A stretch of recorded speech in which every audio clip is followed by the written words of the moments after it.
Hi, everyone. We're here today with novelist, poet, journalist, documentary filmmaker Ahmed Naji, who has written works such as And Tigers to My Room, Rotten Evidence, and the novel that altered his life, Using Life, or Istikhdam al-Haya. It's so good to have you with us. Thank you, Leila, for having me. Awesome. Let's get right to it. Can you tell us a little bit about your migration journey? When did you leave Egypt? Where did you end up, and where are you now? It started after I went out of the prison. So it was 2017. Uh, Back then, my wife, Yasmin Omar, she got scholarship scholarship to do her LIM in law, international laws, in Syracuse University. So the plan was like she will travel and go, and then I will join her.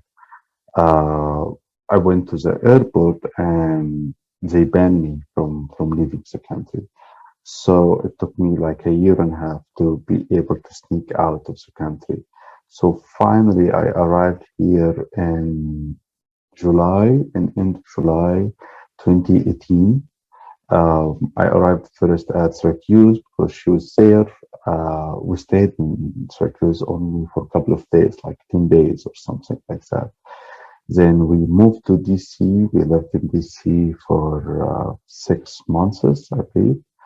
And then I got the fellowship that I am in now. I'm a City Asylum Fellow at Black Mountain Institute in UNLV University in Las Vegas. So we moved to Las Vegas and arrived here in April 2019. And yeah, since then I have been living in Las Vegas. And can you tell us about your life-altering novel, Istikhdam al-Haya?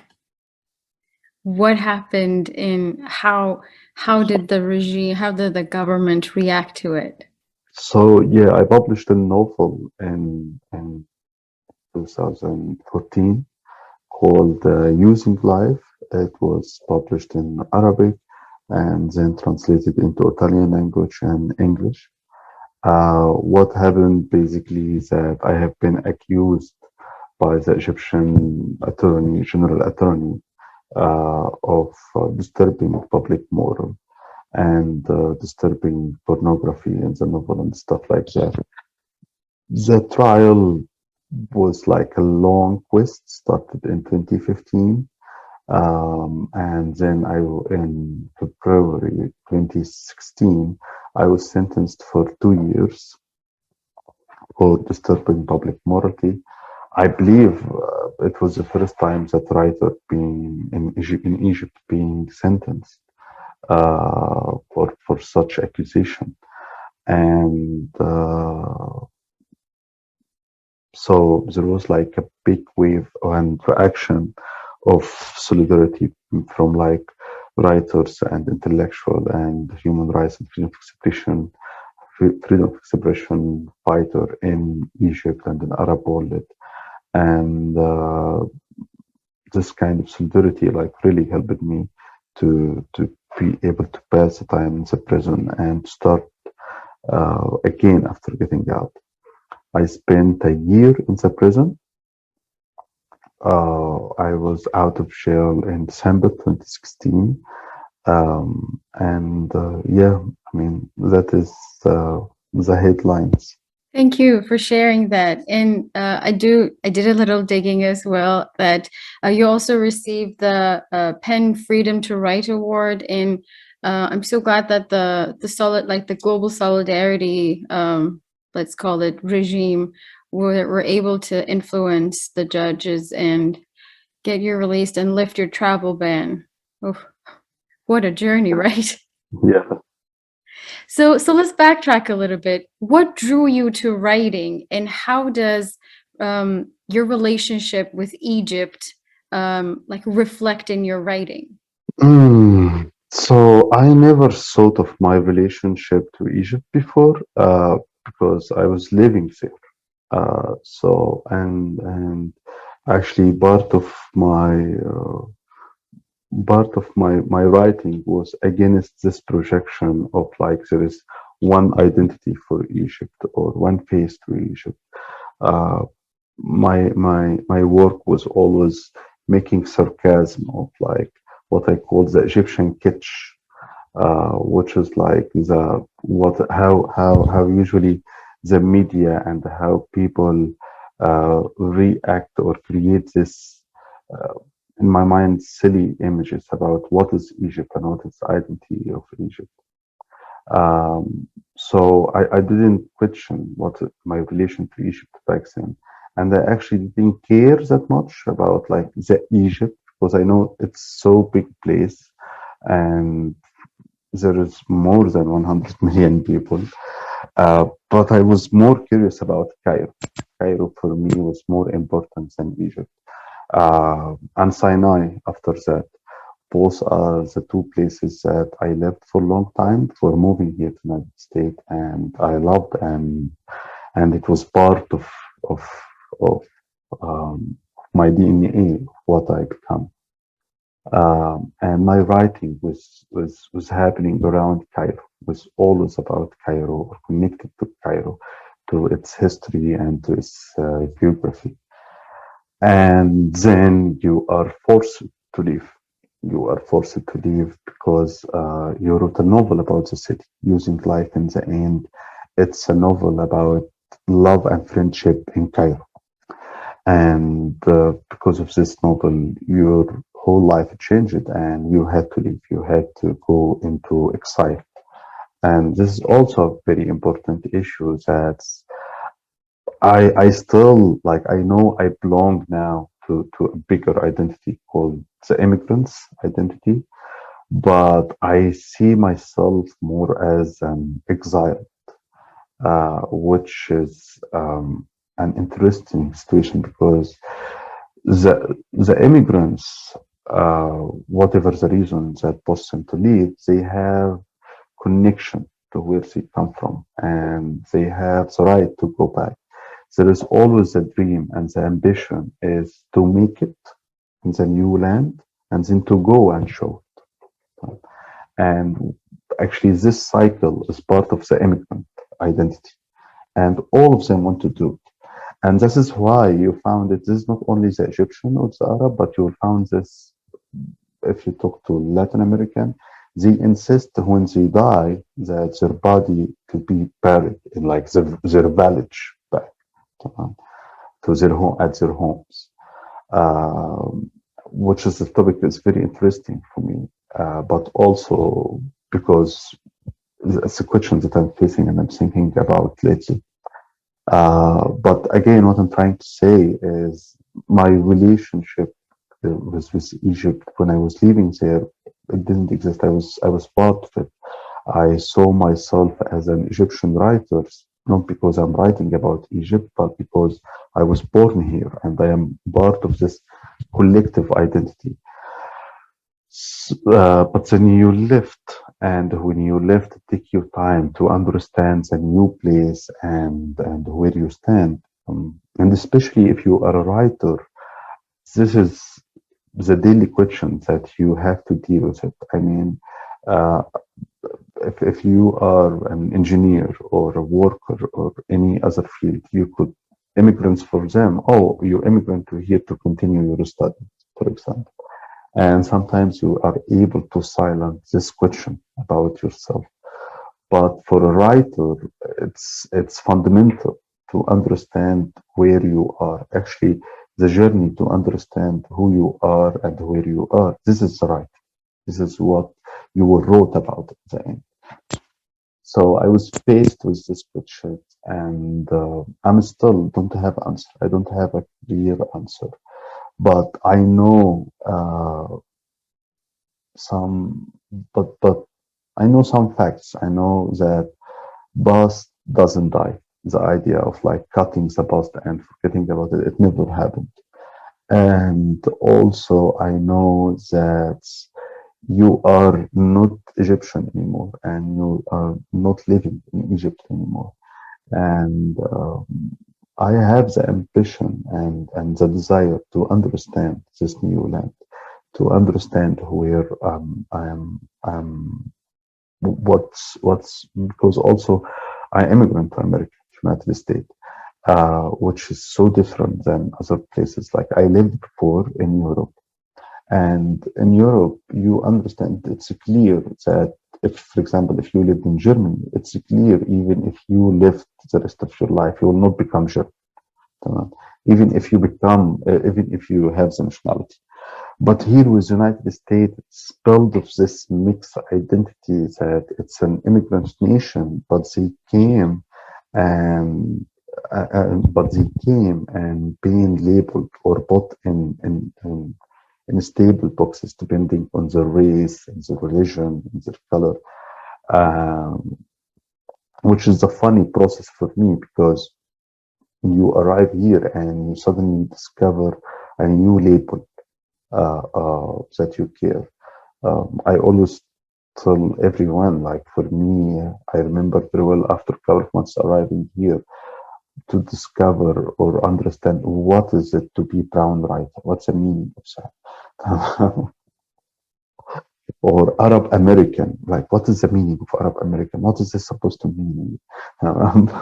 Perfectly put. Yes, it's part, I think it's like the rite of passage of all immigrants to grapple with all of these ideas, and I would love to read some of your writings about you grappling with all of these labels and identities. And also, I'm really glad that you brought up your experience in the label or the title writer, because I listened to some of your interviews and read some of the interviews that you had some trouble like identifying or reconciling with the title writer. So does that mean that you finally owned it? I think so. That's what you try to convince yourself, but you keep questioning it every day. It's like, oh, I'm wasting my life. I'm not going to make any money out of this. I should go and like last year was very harsh on me, and but felt like I spent like months studying data science and data analytics for no reason. Just as like, oh, maybe this could be a career path. Even if you, as you say it, like until the case and until I was in the prison, I didn't see or consider myself as a writer. I always felt this is a big word, and it came with consequences and obligations. Yeah. Being a writer is just you walk around and say, oh, I'm a writer. Then it's a dedication to this process. Um, it's not only a job that you could go for, do it for a couple of hours and then go home. So that's how like the prison. And after I went out of the prison, I was like, oh, I believe I'm a writer now. I believe I should focus and do it seriously. Although I was writing since I was very young, like since I was 12, or since like I started to learn how to read and write. But like I didn't consider or see myself as a full-time writer with all its obligation and duties until I was out of the prison. Seriously, you really should be super, super proud. I read up on a little bit of your bio that one of your projects is turning into a movie, and Tigers to My Room.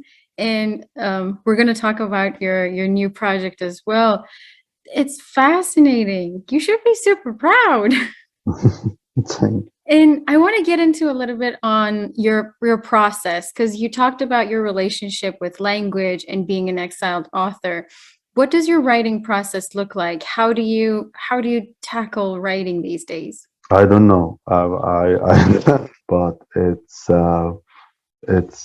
something that you live with it. Like for example, let's say you have some writers, for example, always want to focus on one project. I'm okay, and I actually feel more free to work on several projects at the same time. And in my mind, like you woke up and you do your home like your daily life. I'm a father. Was this 3 year was this 3 years old kid. So like it's a lot also of responsibility and time. But also, so you are thinking in your writing while you are doing all of this, while you are washing the dish or taking care of Sina. Let's say, for example, I have now I'm working on two new project. One is science fiction, short stories. I'm actually editing a book. I was Coma Press. Coma Press is a British publishing house, and they choose me to be an editor for a coming book called Egypt Plus 100. And the idea of this book that basically we choose, or in this case, I choose uh, uh, a list of Egyptian writers and go to them and ask them to write a story, any story. The only condition that the story has to be happening 100 years after the revolution. So the story has to be happening in 2111. Okay. And it's not necessary to be happening in this year. It could be happening in this year, but the character reflecting on the past, whatever. It just like has to be connected or related to this.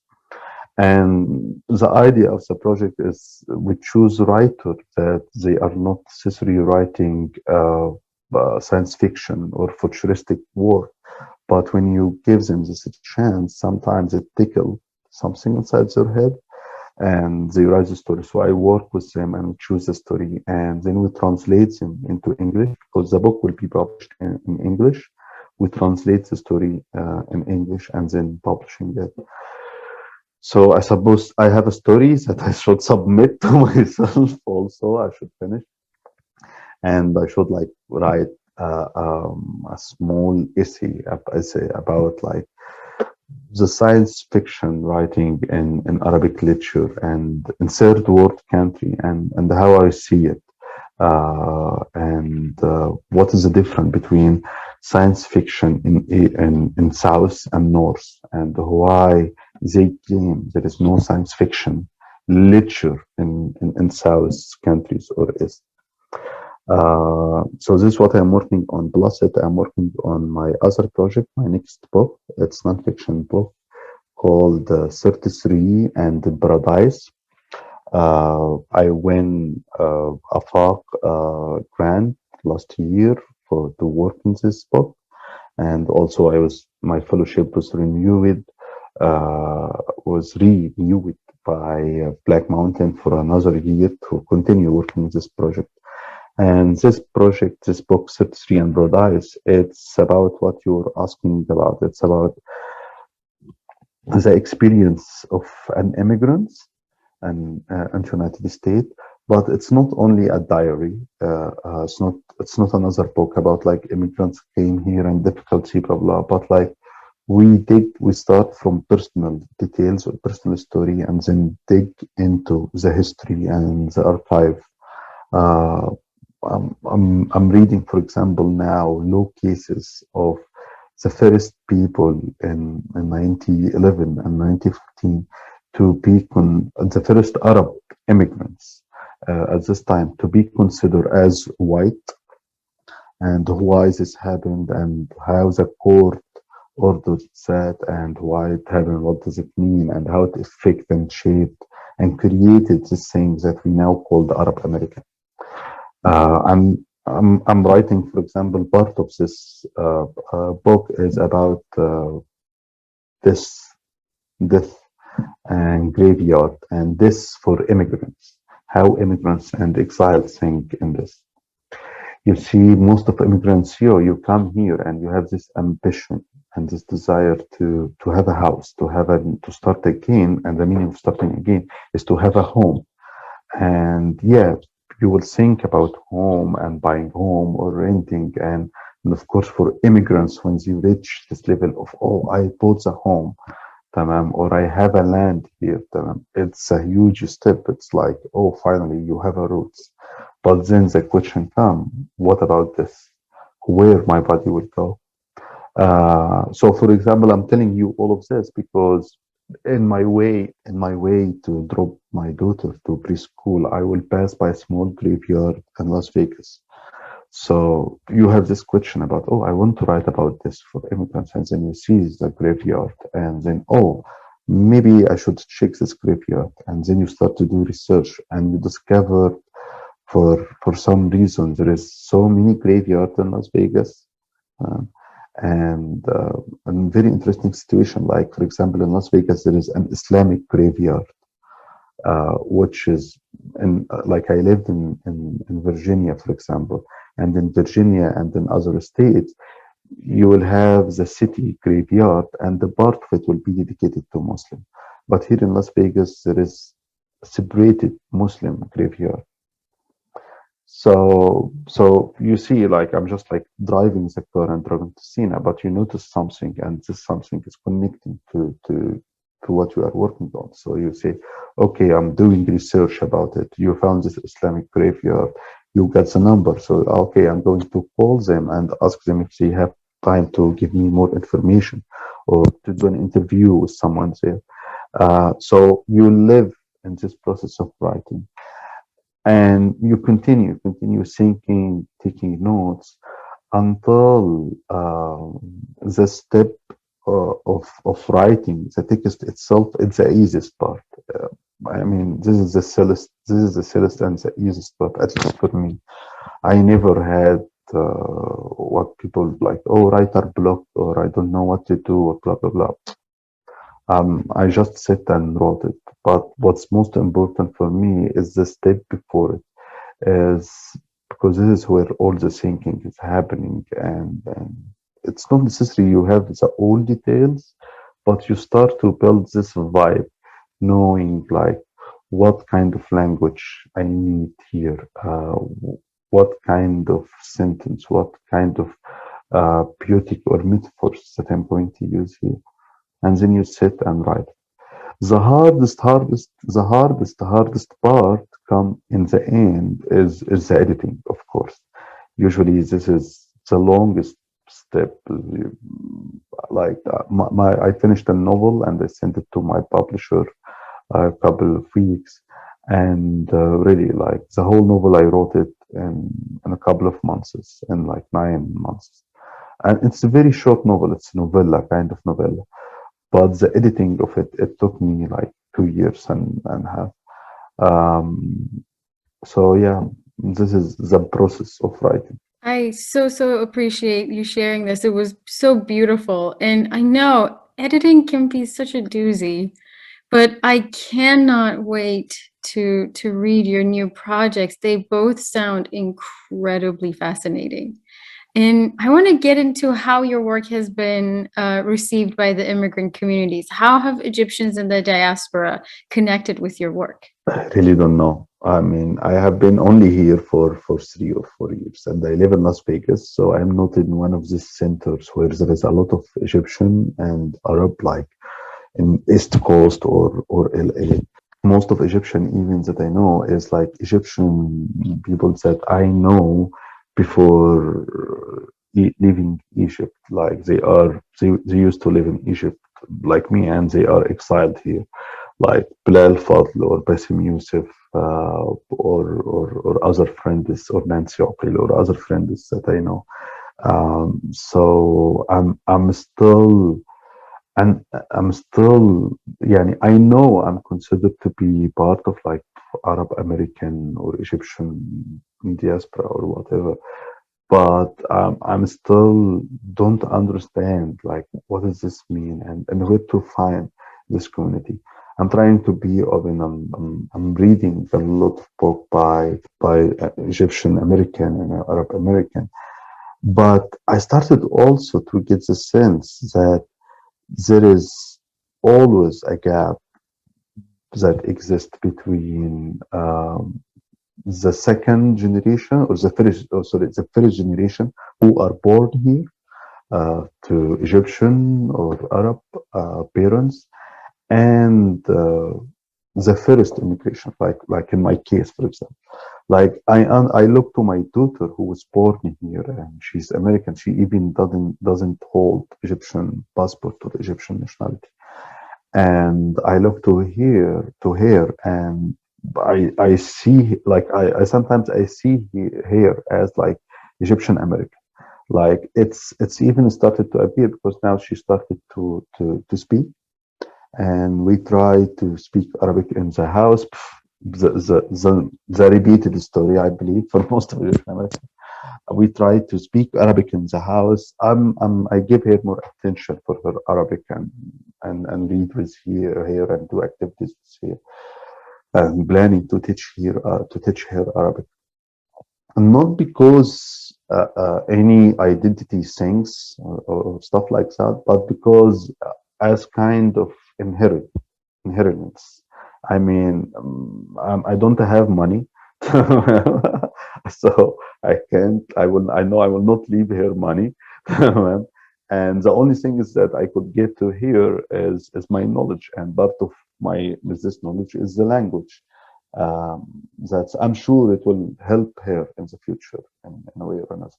But as I was trying to say, like, she started now to speak Arabic and English, and her accent in both language is like, this is how my Egyptian Americans speak, actually. This is how Egyptian Americans speak. So, um, so as you see, like, there is what I'm trying to see, like, the experience of the first immigrants here is different, and actually, like, sometimes, for me, to be honest, it's hard to understand the Egyptian American, especially who are born here, because, like, they have their approach. I don't care about what is right or wrong, or what is the reality or false. What people believe, for me, is the reality. But for example, they will have their image about Egypt and about Egyptian, which doesn't has any connection with my experience. Or, like, I will sit with them sometimes and read how they approach and see things, and I'll be amazed. uh, and sometimes the feedback that I receive from them also amaze me. Like, I will be sitting with friends or write something, and the feedback I will receive, they will catch a tiny details or catch their eyes, that for me, oh, it's normal, it's something everyone know, or something like that, which also is interesting, which make me always curious. That's why I'm interested in reading more and more about them and their work. um, I just recently ordered Nora Naga last book. I'm waiting for it to arrive.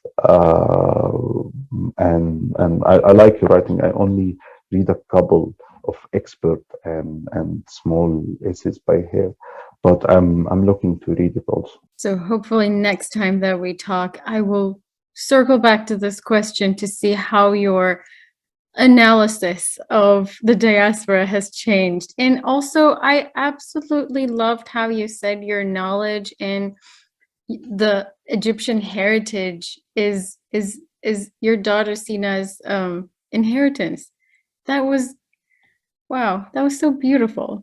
So with that, I want to go into some of the challenges and surprises that you have faced along the way in your journey as a writer. What were some of the things that, either in your own writing or from the feedback you got from other people, what were some of the surprises and some of the challenges you faced? I believe the good thing that happened to me is to be living in Las Vegas. I'm in love with the city, and I feel so lucky that I'm here in this fellowship with BMI. Uh, the university is amazing, and the guys at the institute are so supportive and helpful, and really helped me a lot to understand the American literature scene and the publishing industry, which is so different system than the European system, or system that we have in the Middle East. And it's a brutal market here. Publishing and literature industry is a brutal market.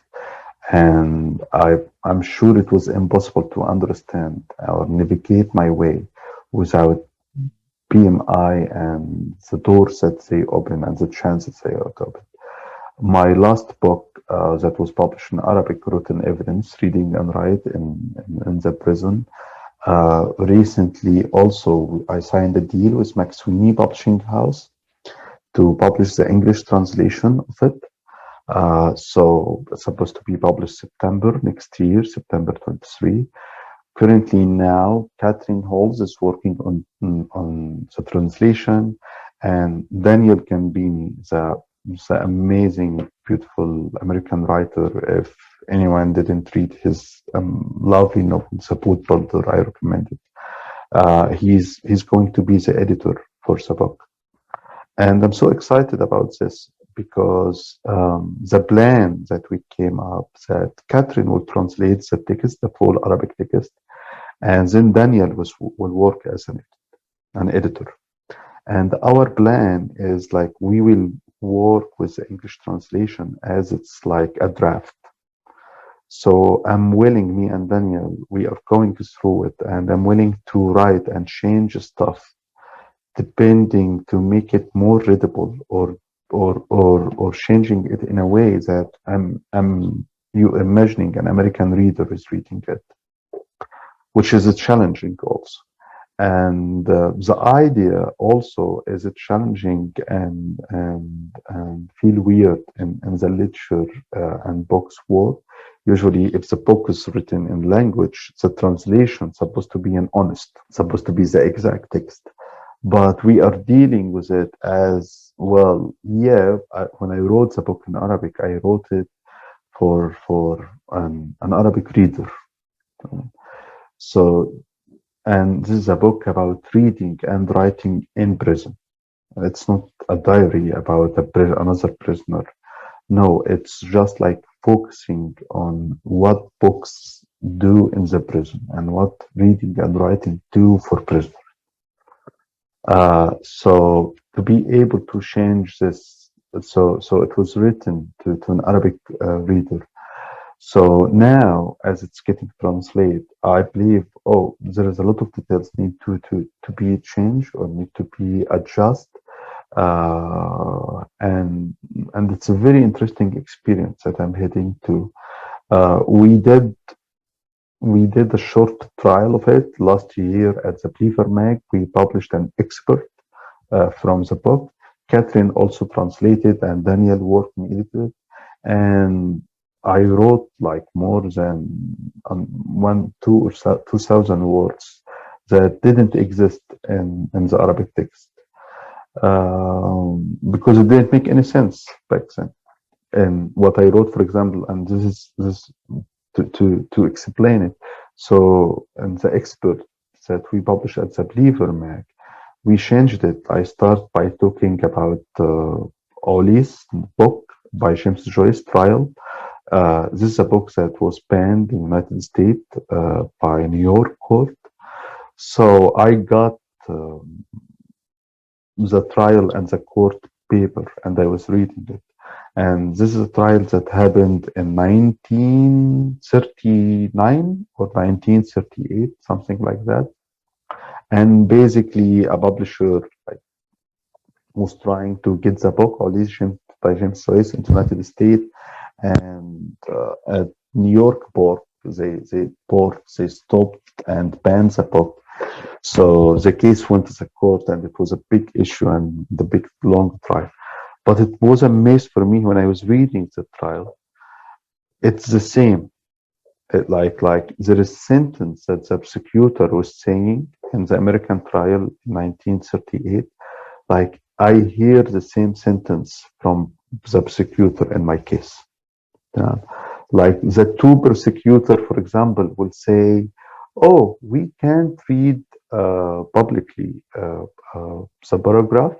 Like we don't know. In both cases, we don't know what is the words or what is the sentence that announce them, and they will not tell you because it's illit adab. We can't mention this in the court.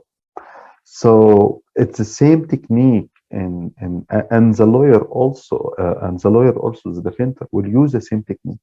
Like in James Joyce case, they asked for witness, and the witness list was full of like writers and the academic who will come in front of the court and claim and tells the court, this is a literature, and this is not a pornography, this is a literature, and this is a modern literature, and blah blah.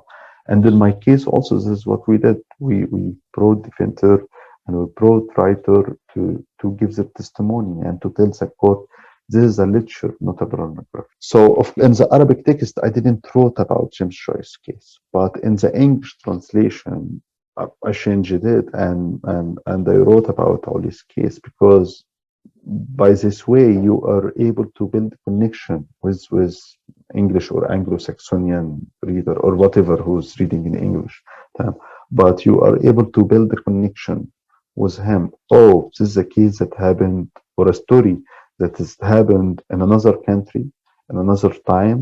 You may even like don't know where is Egypt, but when you give him a treat or a way that, but this is a story about a same issue about freedom of expression that connected all of us, and it's part of even your own history. Incredible. It's like, seriously, I'm really excited about this, and I'm blown away because you're researching culture, you're researching language and how to connect with a different type of audience, and how to bring what you wrote in Arabic about Egypt to readers in the US. And honestly, I think like a research paper on the process can also be something that I would love to read.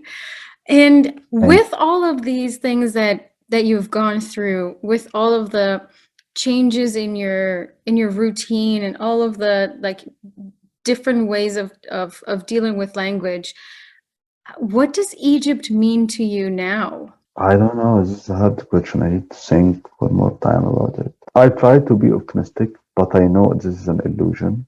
I wish to die before seeing what I predict, what I think Egypt is heading to.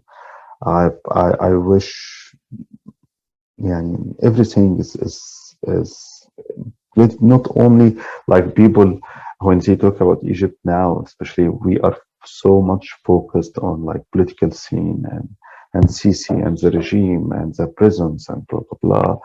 But there is an huge disaster really connected to the environment and the situation of water and the environment in the country and the pollution, and this is things that getting worse and worse and worse. And because also of like the current political regime and the way they manage walls and natural resource, uh, you just see the end is coming, and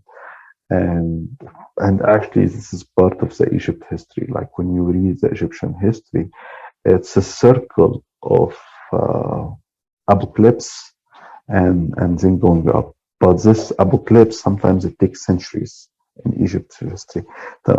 Like you read about, oh, and then there was a drought. And then there is a gap or a black of like 200 or 300 years. Like they would tell you, oh, and this was a dark ages, like when you read the Egyptian history and you found this, oh, and this period, it was the dark ages. This is painful, of course. I want to say also that my mother passed away in last year in August. And since that, my connection to Egypt totally changed. Like before that, I had the dream of going back, even at least for a visit to see her. But since she passed away, I'm like, I doubt that. Like I don't have that again. Uh, and I keep thinking, what if a political change happened in Egypt, which is like people think, oh, it's a hard blah blah. I see it like unpredictable and more closer than we could think. But let's say it's happened. I'm start lately question, oh, do I want to go back even to a visit? I'm not sure. I'm not sure how this. I understand also that in the last couple of years, a lot of Egyptians went out and left the country. And actually, I don't know, the last, what, 10 million Egyptian living now outside of Egypt, or 8 million, I don't know the numbers now. But I know we are so many, and in all fields. And now what I care about is not only Egypt as a geographic place, uh, but Egyptian as a collective identity that those people are sharing together. Yeah.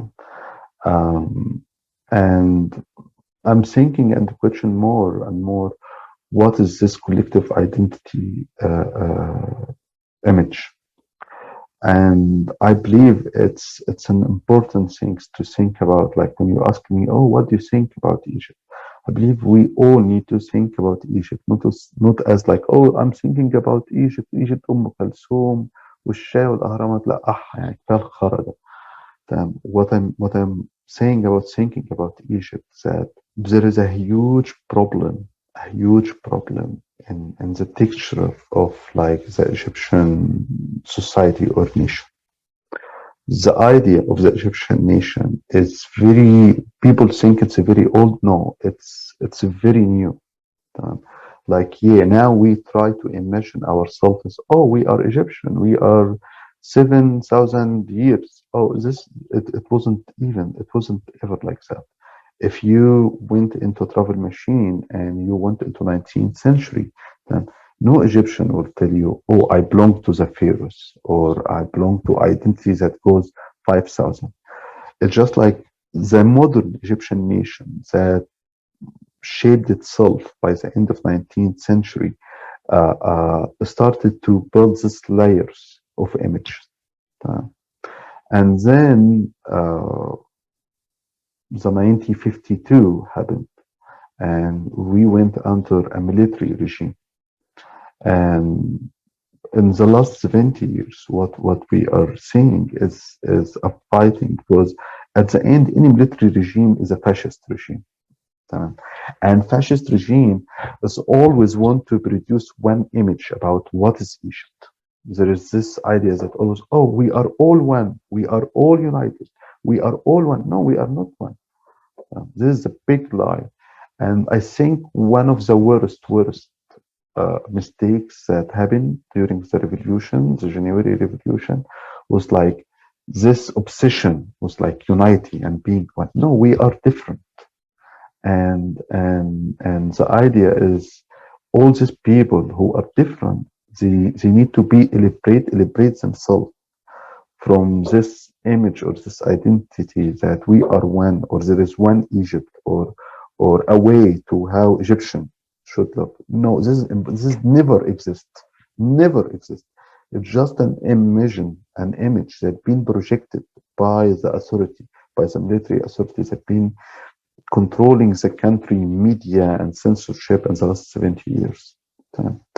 And we have been tricked by this illusion. So I think the biggest challenge that we are facing now as an Egyptian, or even if you are living in Egypt or in diaspora, is to be honest about ourselves. Is to have the courage to be honest about our individuality, and to be able to share it and to speak about it. And then to say, well, we are different, we must find a ground, we must like try to imagine a new collective identity. If we didn't do this, we will continue living in the cycle of, oh, الإسلاميين, that, oh, we are Muslim and Egypt Islamic country and blah blah blah, or the regime, the fascist military, who will like produce all this bullshit. Like, now they are talking about Kimt identity and Kimt son. It's like a new fascist group that's growing in Egypt now, and now they are working to establish their political party. and they believe in they have all this illusion about like they believe they call themselves Kemtiyin, coming from Kemt, the old pharaonic Egypt name. تمام. And they introduce themselves as the true believer in the Egyptian identity. Like we know the right Egyptian identity. It's like we are pharaonic. We are not Arab. We are not blah blah blah. We are not Muslim. It's like there is one Egyptian identity. Blah blah blah. It's just like really silly propaganda illusions that will remind you of Mussolini, for example, especially. Uh, um, so we will continue in this circle if we are not able to liberate ourselves and to speak out our individuality, which is very hard, very hard, because this what I'm trying to say is not going out and say, oh, I believe in so and so and so. No, is you go to your mother and father, to your families, and to say, you know, really what, mother, I don't believe in God, or I am a gay, or I am whatever, then, or I don't think this and this and this. Uh, but it starts really from the silence in the family, the Egyptian family, structure family, and build up, the lies build up until it create and produce Mr. Fattah al-Sisi. I am completely speechless. This was perfect. But first of all, I'm so sorry for your loss. Allah yarahmuha. And second, it is the contradiction of our age, for sure. Nationalism, climate change in fascist nations. I really do hope that your vision, the one that we come together as different people to honestly save whatever we've got. I hope that vision comes true, not the dystopic one. So, inshallah. But my questions are done. Do you have any like parting words that you want to share with us? I can't think in anything now, but really thank you. This has been a very lovely discussion. Like you asked me a question about things that I didn't think before. And so thank you for having me and for this perfect interview. Thank you for real. Thank you. And also, this is just the beginning of our relationship. I cannot wait to read your new material. We're gonna have another conversation. We're gonna have book reviews and everything. So yeah. I would love to. This is just the beginning. Yeah, I wish you guys all luck, and I really love your project, and I follow up your work closely, and I see the potential of this project, and really thank you for the nice and good work that you are doing, and I wish you are able to continue.